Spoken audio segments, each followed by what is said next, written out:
जय हिंद साथियों स्वागत है हमारे YouTube चैनल पर। साथियों, आज हम रेलवे भर्ती परीक्षा 2024 के लिए प्रीवियस ईयर क्वेश्चन पेपर लेकर आए हैं, जिसमें हम जी के जीएस के 40 महत्वपूर्ण प्रश्नों को डिस्कस करेंगे, जो आपकी परीक्षा RRB, NTPC, RPF constable, loco pilot और टेक्नीशियन के लिए अति महत्वपूर्ण होंगे। चलिए तो हम स्टार्ट करते हैं। हमारा पहला क्वेश्चन है, साथियों हमारा पहला क्वेश्चन है, संस्कृत भाषा व्याकरण की प्रथम पुस्तक है। इससे पूछा गया कि संस्कृत भाषा व्याकरण की प्रथम पुस्तक कौन सी है। ऑप्शन है जातक ग्रंथ, कल्पसूत्र, अष्टाध्यायी या राजतरंगिणी। इसका राइट आंसर होगा अष्टाध्यायी। संस्कृत भाषा व्याकरण की प्रथम पुस्तक अष्टाध्यायी है। साथियों, अष्टाध्यायी के लेखक पाणिनि थे। कौन थे? पाणिनि थे। इसका राइट आंसर ऑप्शन सी होगा। हमारा अगला क्वेश्चन है, मुंबई और कोलकाता में नगर निगम की व्यवस्था कब की गई। इससे पूछा गया कि मुंबई और कोलकाता में नगर निगम की व्यवस्था कब की गई थी। ऑप्शन है 1800 ईस्वी, 1756 ईस्वी, 1776 ईस्वी, 1726 ईस्वी। इसका राइट आंसर होगा 1726 ईस्वी। मुंबई और कोलकाता में नगर निगम की व्यवस्था 1726 ईस्वी में की गई थी। तो इसका राइट आंसर ऑप्शन डी होगा। हमारा अगला क्वेश्चन है, भारत रत्न से सम्मानित प्रथम विदेशी नागरिक थे। इसे पूछा गया कि भारत रत्न से सम्मानित प्रथम विदेशी नागरिक कौन थे। इसका ऑप्शन है बदरुद्दीन तैयबजी, आगा खां, खान अब्दुल गफ्फार खां या हसरत मोहानी। तो इसका राइट आंसर होगा खान अब्दुल गफ्फार खां।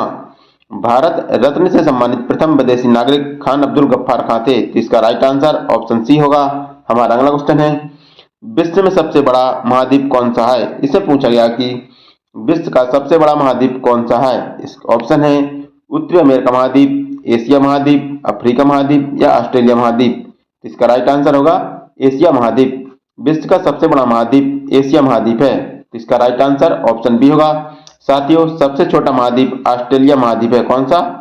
ऑस्ट्रेलिया महाद्वीप सबसे छोटा महाद्वीप है। हमारा अगला क्वेश्चन है, अशोक चक्र पाने वाली प्रथम भारतीय महिला है। इससे पूछा गया कि अशोक चक्र पाने वाली प्रथम भारतीय महिला कौन सी थी। इसका ऑप्शन है mother Teresa, PT Usha, Neerja Bhanot या आरती साय। इसका राइट आंसर होगा नीरजा भनोट। अशोक चक्र पाने वाली प्रथम भारतीय महिला नीरजा भनोट थी। तो इसका राइट आंसर ऑप्शन सी होगा। हमारा अगला क्वेश्चन है, बृहदेश्वर मंदिर किस राज्य में स्थित है। इससे पूछा गया कि बृहदेश्वर मंदिर है जो किस राज्य में स्थित है। इसका ऑप्शन है महाराष्ट्र, उड़ीसा, मध्य प्रदेश या उत्तर प्रदेश। तो इसका राइट आंसर होगा उड़ीसा। जो बृहदेश्वर मंदिर है जो उड़ीसा की राजधानी भुवनेश्वर में स्थित है। कहां पर? भुवनेश्वर में स्थित है। तो इसका राइट आंसर ऑप्शन बी होगा। हमारा अगला क्वेश्चन है, मेगास्थनीज किसके शासनकाल में भारत आया। इससे पूछा गया कि जो मेगास्थनीज है वो किसके शासनकाल में भारत आया था। इसका ऑप्शन है समुद्रगुप्त, चंद्रगुप्त द्वितीय, चंद्रगुप्त मौर्य या हर्षवर्धन। तो इसका राइट आंसर होगा चंद्रगुप्त मौर्य। जो मेगास्थनीज था वो चंद्रगुप्त मौर्य के शासनकाल में भारत आया था। तो इसका राइट आंसर ऑप्शन सी होगा। साथियों, मेगास्थनीज की पुस्तक इंडिका है। जो मेगास्थनीज की पुस्तक है वो उसका नाम क्या है? इंडिका है। और मेगास्थनीज सेल्यूकस निकेटर का राजदूत था। किसका? सेल्यूकस निकेटर का राजदूत था जो चंद्रगुप्त मौर्य के दरबार में आया था। तो इसका राइट आंसर ऑप्शन सी होगा। हमारा अगला क्वेश्चन है, उत्तर भारत की मंदिर निर्माण कला शैली कहलाती है। इसे पूछा गया कि उत्तर भारत मंदिर निर्माण कला शैली क्या कहलाती है। इसका ऑप्शन है नागर शैली, द्रविड़ शैली, बेसर शैली या इनमें से कोई नहीं। तो इसका राइट आंसर होगा नागर शैली। जो उत्तर भारत में जो मंदिर बनाए जाते हैं वो नागर शैली में बनाए जाते हैं। तो इसका राइट आंसर ऑप्शन ए होगा। साथियों, दक्षिण भारत में जो मंदिर है वो द्रविड़ शैली में बनाए जाते हैं। किसमें? द्रविड़ शैली में बनाए जाते हैं। हमारा अगला क्वेश्चन है, किताबुल हिंद नामक पुस्तक के लेखक कौन थे। इससे पूछा गया कि किताबुल हिंद नामक पुस्तक के लेखक कौन थे। ऑप्शन है मोहम्मद बिन तुगलक, अल बरूनी, इब्न बतूता या इनमें से कोई नहीं। तो इसका राइट आंसर होगा अल बरूनी। किताबुल हिंद नामक पुस्तक के लेखक अल बरूनी थे। तो इसका राइट आंसर ऑप्शन बी होगा। हमारा अगला क्वेश्चन है, अरबी यात्री इब्न बतूता किसके शासनकाल में भारत आया था। इसे पूछा गया कि जो इब्न बतूता था वो किसके शासनकाल में भारत आया था। ऑप्शन है मोहम्मद बिन तुगलक, गयासुद्दीन तुगलक, बेहलो लोदी, इनमें से कोई नहीं। तो इसका राइट आंसर होगा मोहम्मद बिन तुगलक। इब्न बतूता था वो मोहम्मद बिन तुगलक के शासनकाल में भारत आया था और यह 1333 ईस्वी में दिल्ली पहुंचा था। कहां पर पहुंचा था? दिल्ली पहुंचा था, जहां पर उसे दिल्ली का काजी नियुक्त किया गया था। हमारा अगला क्वेश्चन है, गरुड़ स्तंभ लेक स्थित है। इसे पूछा गया कि गरुड़ स्तंभ लेक कहां पर स्थित है। इसका ऑप्शन है हैदराबाद, जयपुर, विदिशा या भीतरी गांव। तो इसका राइट आंसर होगा विदिशा, मध्य प्रदेश में। जो गरुड़ स्तंभ लेक है जो विदिशा मध्य प्रदेश में स्थित है। तो इसका राइट आंसर ऑप्शन सी होगा। हमारा अगला क्वेश्चन है, एरन अभिलेख संबंधित है। इसे पूछा गया कि जो एरन अभिलेख है वो किससे संबंधित है। इसका ऑप्शन है फिरोज तुगलक, सिकंदर लोदी, भानुगुप्त या समुद्रगुप्त। तो इसका राइट आंसर होगा भानुगुप्त से। जो एरन अभिलेख है जो भानुगुप्त से संबंधित है और इसी स्तंभ में ही सबसे पहले सती प्रथा का उल्लेख किया गया है। तो इसका राइट आंसर ऑप्शन सी होगा। हमारा अगला क्वेश्चन है, क्रिकेट का खेल मूलतः किस देश से है। इसे पूछा गया कि क्रिकेट खेल है वो मूलतः किस देश से संबंधित है। ऑप्शन है इंग्लैंड, दक्षिण अफ्रीका, भारत या श्रीलंका। तो इसका राइट आंसर होगा इंग्लैंड। जो क्रिकेट खेल की शुरुआत है वो इंग्लैंड से हुई थी। तो इसका राइट आंसर ऑप्शन ए होगा। हमारा अगला क्वेश्चन है, अन्नामलाई, नीलगिरी, पलानी पहाड़ियों में स्थित शीतोष्ण वन कहलाते हैं। इससे पूछा गया कि अन्नामलाई, नीलगिरी और पलानी पहाड़ियों में जो स्थित शीतोष्ण वन है वो क्या कहलाते हैं। ऑप्शन है सोल, देवरा काड़ू, केबिल काड़ू या सरपा काबू। तो इसका राइट आंसर होगा सोल। अन्नामलाई, नीलगिरी और पलानी पहाड़ियों में स्थित शीतोष्ण वन है वो सोल कहलाते हैं। तो इसका राइट आंसर ऑप्शन ए होगा। हमारा अगला क्वेश्चन है, समान तापमान वाले क्षेत्रों को जोड़ने वाली रेखा कहलाती है। इससे पूछा गया कि समान तापमान वाले क्षेत्रों को मिलाने वाली रेखा क्या कहलाती है। ऑप्शन है आइसोथर्म, आइसोहाइट, आइसोहेलेन या आइसोबार। तो इसका राइट आंसर होगा आइसोथर्म। समान तापमान वाले क्षेत्रों को जोड़ने वाली रेखा आइसोथर्म कहलाती है। तो इसका राइट आंसर ऑप्शन ए होगा। हमारा अगला क्वेश्चन है, निम्न में से क्या गुलाबी क्रांति से संबंधित है। इसे पूछा गया कि गुलाबी क्रांति से कौन संबंधित है। ऑप्शन है आलू, पेट्रोलियम, तिलहन या झींगा। तो इसका राइट आंसर होगा झींगा उत्पादन। झींगा उत्पादन है जो गुलाबी क्रांति से संबंधित है। तो इसका राइट आंसर ऑप्शन डी होगा। हमारा अगला क्वेश्चन है, 1925 में काकोरी कांड में निम्न में से कौन शामिल था। इससे पूछा गया कि 1925 में काकोरी कांड हुआ था उसमें कौन शामिल था। इसका ऑप्शन है दादा भाई नेहरू, ज्योतिबा फुले, बैराम जी मालवाड़ी या अशफाक उल्ला खां। तो इसका राइट आंसर होगा अशफाक उल्ला खां। जो 1925 में काकोरी कांड हुआ था उसमें अशफाक उल्ला खां शामिल थे। तो इसका राइट आंसर ऑप्शन डी होगा। हमारा अगला क्वेश्चन है, साइना नेहवाल निम्न में से किस खेल से संबंधित है। इसे पूछा गया कि साइना नेहवाल है वो निम्न में से किस खेल से संबंधित है। ऑप्शन है टेनिस, चक्का फेंक, टेबल टेनिस या बैडमिंटन। तो इसका राइट आंसर होगा बैडमिंटन से। साइना नेहवाल है जो बैडमिंटन से संबंधित है। तो इसका राइट आंसर ऑप्शन डी होगा। हमारा अगला क्वेश्चन है, नागार्जुनी गुफा किस राज्य में स्थित है। इससे पूछा गया कि नागार्जुनी गुफा है जो किस राज्य में स्थित है। ऑप्शन है जम्मू कश्मीर, पश्चिम बंगाल, बिहार या उड़ीसा। तो इसका राइट आंसर होगा बिहार। नागार्जुनी गुफा है जो बिहार राज्य में स्थित है। तो इसका राइट आंसर ऑप्शन सी होगा। हमारा अगला क्वेश्चन है, खान अब्दुल गफ्फार खां किस नाम से लोकप्रिय थे। इसे पूछा गया कि जो खान अब्दुल गफ्फार खां थे वो किस नाम से भी प्रसिद्ध थे। ऑप्शन है सीमांत Gandhi, Deshbandhu, grand old man of India, Lokmanya. तो इसका राइट आंसर होगा सीमांत गांधी। खान अब्दुल गफ्फार खां को सीमांत गांधी भी कहते थे। तो इसका राइट आंसर ऑप्शन ए होगा। हमारा अगला क्वेश्चन है, सेंधा नमक का अपवर्तनांक होता है। साथियों इसमें पूछा गया कि जो सेंधा नमक होता है उसका अपवर्तनांक कितना होता है। ऑप्शन है 1.9, 1.32, 1.54 या 1.34। इसका राइट आंसर होगा 1.54। जो सेंधा नमक का अपवर्तनांक होता है वो 1.54 होता है। तो इसका राइट आंसर ऑप्शन सी होगा। हमारा अगला क्वेश्चन है, भारतीय संविधान के अनुसार राज्यसभा सदस्यों की अधिकतम संख्या निर्धारित की गई है।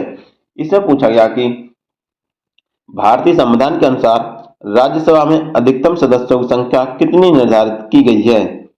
ऑप्शन है 250, 380, 150 या 368। तो इसका राइट आंसर होगा 250। भारतीय संविधान के अनुसार राज्यसभा के सदस्यों की संख्या अधिकतम 250 निर्धारित की गई है। तो इसका राइट आंसर ऑप्शन ए होगा। हमारा अगला क्वेश्चन है, विद्युत चालकता की एसआई मात्रक है। इससे पूछा गया कि विद्युत चालकता की एसआई मात्रक क्या है। ऑप्शन है हेनरी, सीमेंस, फैराडे या ओम। तो इसका राइट आंसर होगा सीमेंस। विद्युत चालकता की एसआई मात्रक सीमेंस है। तो इसका राइट आंसर ऑप्शन बी होगा।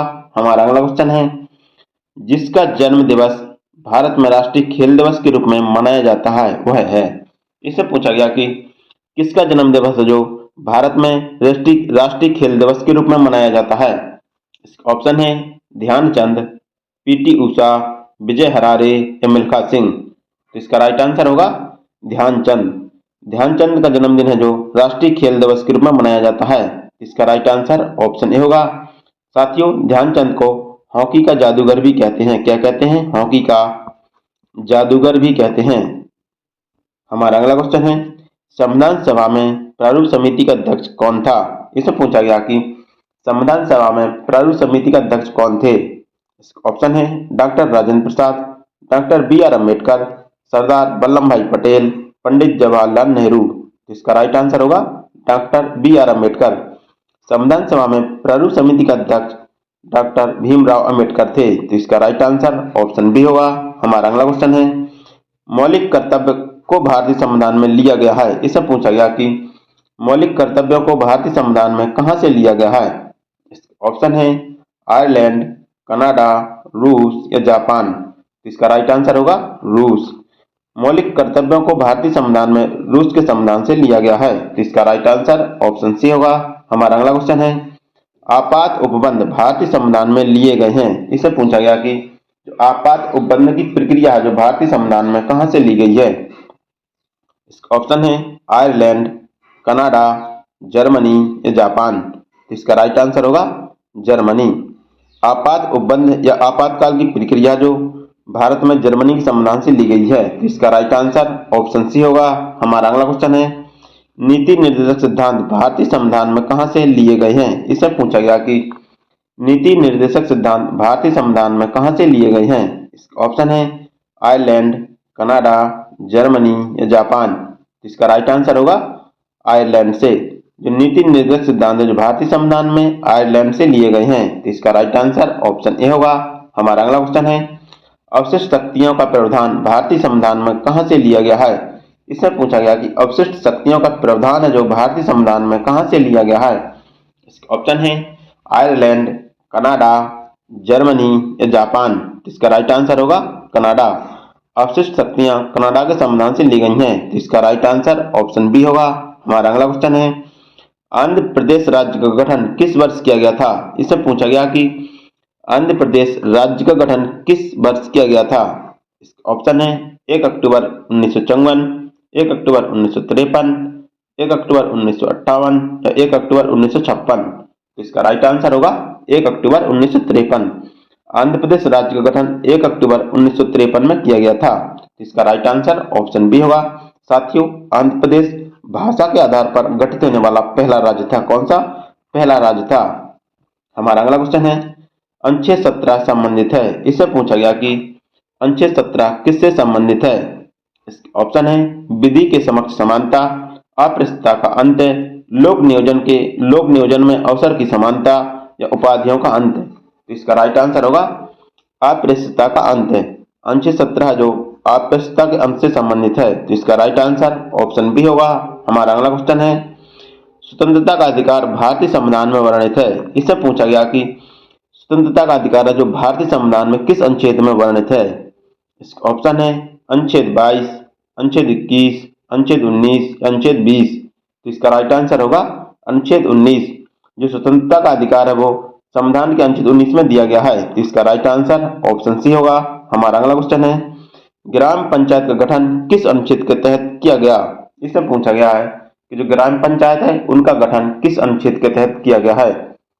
ऑप्शन है अनुच्छेद 22, अनुच्छेद 21, अनुच्छेद 40, अनुच्छेद 41। तो इसका राइट आंसर होगा अनुच्छेद 40। ग्राम पंचायत का गठन अनुच्छेद 40 के तहत किया गया है, तो इसका राइट आंसर ऑप्शन सी होगा। हमारा अगला क्वेश्चन है अनुच्छेद 63 संबंधित है। इसमें पूछा गया कि अनुच्छेद 63 किससे संबंधित है। ऑप्शन है लोकसभा स्पीकर से, प्रधानमंत्री से, उपराष्ट्रपति से या राष्ट्रपति से। तो इसका राइट आंसर होगा उपराष्ट्रपति से। साथियों अनुच्छेद 63 के अनुसार भारत का एक उपराष्ट्रपति होगा, तो इसका राइट आंसर ऑप्शन सी होगा। हमारा अगला क्वेश्चन है राष्ट्रपति को क्षमताधान शक्ति प्राप्त है। इससे पूछा गया कि किस अनुच्छेद के तहत राष्ट्रपति को क्षमादान की शक्ति प्राप्त है। इसके ऑप्शन है अनुच्छेद 80, अनुच्छेद 71, अनुच्छेद 72 या अनुच्छेद 63।